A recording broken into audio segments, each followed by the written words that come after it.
எங்கேயாவது போய் வேலை கேட்டா உடனே அந்த பள்ளிக்கூடத்துல கூப்பிட்டு வேலை கொடுத்துருவாங்களா என்ன? கொடுத்த வாத்தியார் வேலையை ஒழுங்கா பாத்துருக்கேன். அதை விட்டுவிட்டு மொத்த ஸ்கூலையும் ஆட்டையை போட பார்த்தா சும்மா விட்டுருவாங்களா? அதனால தானே இப்ப வேலை இல்லாம நிக்கிறது.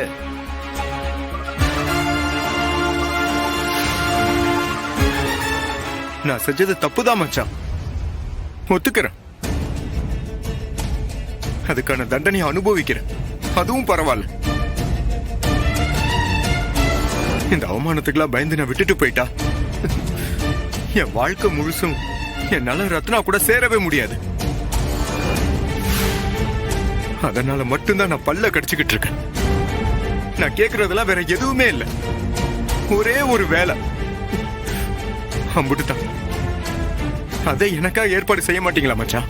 மறுபடியும் வாத்தியார் வேலைக்கு கூப்பிட்டு அப்புறம் போலீஸ் ஸ்டேஷன் வீடும் நாங்க அலையணுமா? நாங்க இல்லை, அதெல்லாம் ஒன்றும் முடியாதுன்னு சொல்ல. மச்சான், நீங்க அப்படிலாம் சொல்லிடக்கூடாது மச்சான். நான் செஞ்சது முட்டாள்தனம் தான், ஆனா இனிமே நான் கரெக்டா இருப்பேன். சிஸ்டர், நான் என்ன ரத்னாவை சாதாரணமாவை காதலிச்சேன்? உங்க அண்ணன் முத்துப்பாண்டி கையால எத்தனை வாட்டி நான் அடி வாங்கி இருப்பேன். பெத்தவங்களெல்லாம் விட்டுட்டு யோசிக்காம வந்திருக்கேன். இதெல்லாம் யாருக்காக? ரத்னாக்காக தானே. ஒரே ஒரு வேலை போட்டு தரக்கூடாதா? உங்க கால்ல விழுந்து கேக்குறேன் சிஸ்டர். வெங்கடேஷ், என்ன வெங்கடேஷ் இது? இப்ப எதுக்காக ஏன் கால்ல விழுறீங்க? எனக்கு வேற வழி தெரியல சிஸ்டர். நான் என்ன செஞ்சா நீங்க எனக்கு வேலை கொடுப்பீங்கன்னு தெரியல, அதான். சண்முகம், இவர் சொல்றதும் நியாயம் தானே. ஒரு பொம்பளை பிள்ளைய வீட்டுல சும்மா இருக்க கூடாது, சொந்த கால்ல நிக்கணும்னு நான் சொல்லுவேன். இவரு வீட்டுல சும்மா இருந்தா நல்லாவா இருக்கும்? உங்க ஸ்கூல்ல தான் 2 வேகன்சி இருக்குன்னு பேசிக்கிட்டீங்கல்ல, ரத்னா கிட்ட பேசி அதுல ஒரு போஸ்ட்ல இவரை போட சொல்ல வேண்டியதானே? இல்லை, ஸ்கூலை பொறுத்த வரைக்கும் ஒருத்தரை வேலைக்கு எடுக்கிறதும் சரி, ஒருத்தரை வேலையை விட்டு தூக்குறதும் சரி, அது ரத்னாவுடைய முடிவு தான். அதுல நான் எதுவும் தலையிட முடியாது, புரியுதா?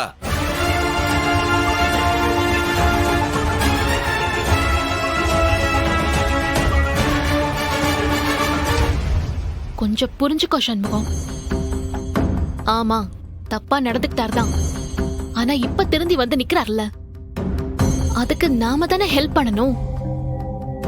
அண்ணே, வேண்டாம். நீ என்ன வேணாலும் சொல்லு, அதை நான் அப்படியே கேட்பேன்.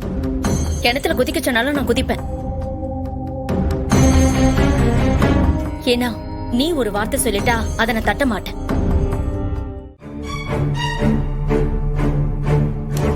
பரணி, இதுல நீ தலையிடாத ப்ளீஸ். அவ சொன்னது எல்லாரும் காதுலயும் விழுந்துச்சா? போங்க, போய் அவங்கவுங்க வேலையை பாருங்க.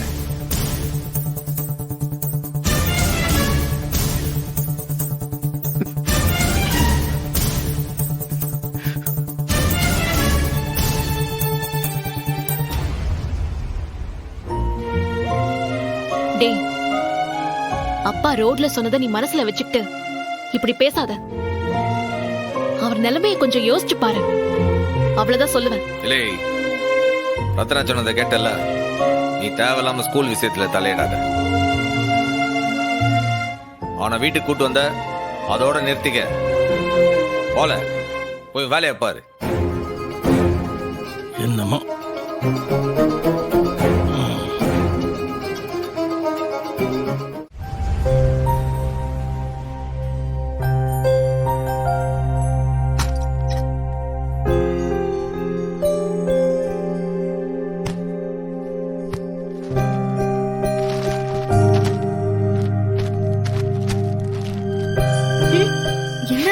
தெரியலையே. ஏத்தா பரணி, என்னாச்சு? நீ எதுக்கு தான் இங்க வந்து படுக்க? அங்க தூக்கம் வரல மாமா, நீங்க படுங்க. சாரதா, என்னத்தை 7:30 கூப்பிட்டான்னு தெரியலையா?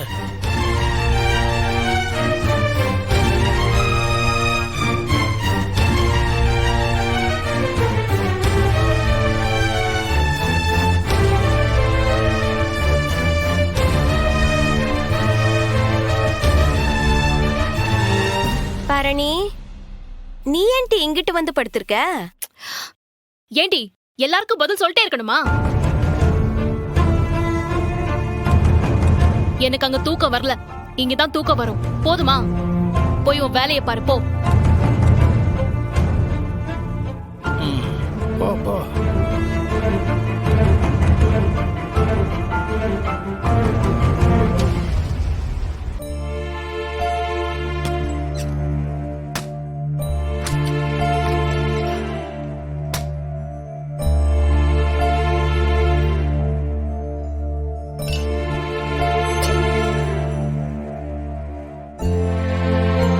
என்னல வெளியே ஏதோ பேச்சு சத்தம் கேட்டுச்சு.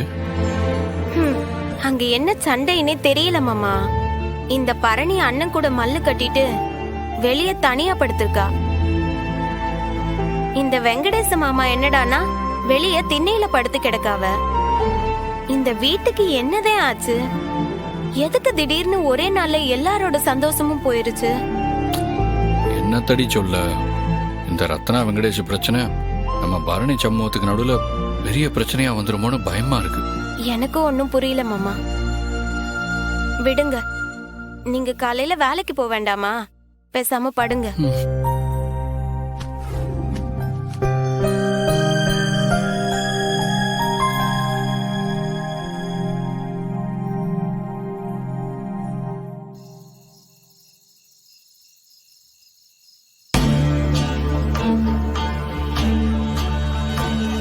கடவுளே, நான் என்ன செய்யறதுன்னே தெரியலையே.